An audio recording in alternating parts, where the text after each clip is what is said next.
Olá, tudo bem? Vamos conhecer o aeroporto, os aeródromos, as pistas de pouso do estado do Espírito Santo? Vamos lá? Vamos voar?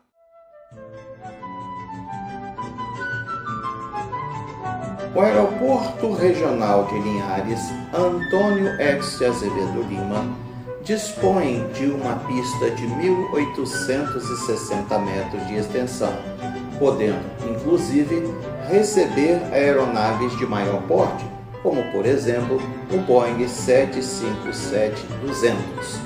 Este aeroporto dispõe de linhas interestaduais para o estado de Minas Gerais. Vamos ficar com as imagens do aeroporto de Linhares.